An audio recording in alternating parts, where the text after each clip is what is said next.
নমস্কার, আমি অ্যাস্ট্রোলজার মনীষা শাস্ত্রী বলছি। যাদের যে কোনো মাসের 1, 10, 19, 28 তারিখে জন্ম, সংখ্যাটা হচ্ছে 1, যোগ করলে একই আসে। তা সেই সংখ্যাটা কিন্তু আমাদের 1 মানে হচ্ছে রবি গ্রহের সংখ্যা। তাহলে সেই সব ক্ষেত্রে জাতক জাতিকাদের যদি রাশিচক্রে রবি গ্রহ ভালো থাকে, রবি গ্রহ যদি চতুর্থ, লগ্ন, দশম, নবম বা একাদশে থাকে, শুভ নক্ষত্রে থাকে, সেক্ষেত্রে কিন্তু এডুকেশনের জায়গাও তারা ভালো করতে পারে। আবার এইদিকে কেরিয়ারের জায়গাটাও কিন্তু তাদের অনেক ভালো হয় যদি শুভ থাকে। আর তারপরেও যদি রবি গ্রহটা আপনাদের রাশিচক্রে দেখে নেবেন যে শুভ গ্রহর সাথে কানেকশান করলো কিনা, মানে যুক্ত হলো কিনা।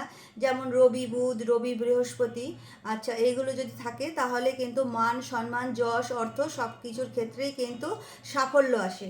তা যদি রবি গ্রহ উচ্চ থাকে আর সেখানে এক সংখ্যায় আপনাদের জন্ম হয়, তাহলে তো সেক্ষেত্রে একটা সৌভাগ্য এমনি অটোমেটিক্যালি চলে আসে। কিন্তু যাদের ক্ষেত্রে রবি গ্রহটা রাশিচক্রে নিচু অবস্থায় থাকে, যেমন কারোর হয়তো তুলায় রয়েছে, তা সেক্ষেত্রে কিন্তু আপনারা ওম ঘৃণী সূর্যায় আদিত্যায় নম এই মন্ত্রটা রোজ 108 বার করে অবশ্যই পাঠ করবেন।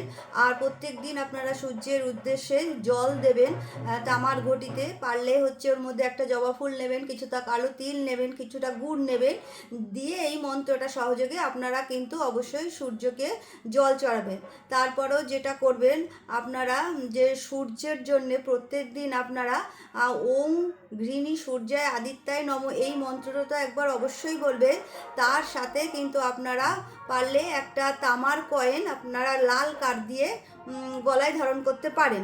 তা এই সাথে কিন্তু আপনাদের রবি গ্রহটা যদি দুর্বল থাকে রাশিচক্রে, সেক্ষেত্রে কিন্তু আপনারা অনেকটাই এর সাপোর্ট পাবেন রবি গ্রহে।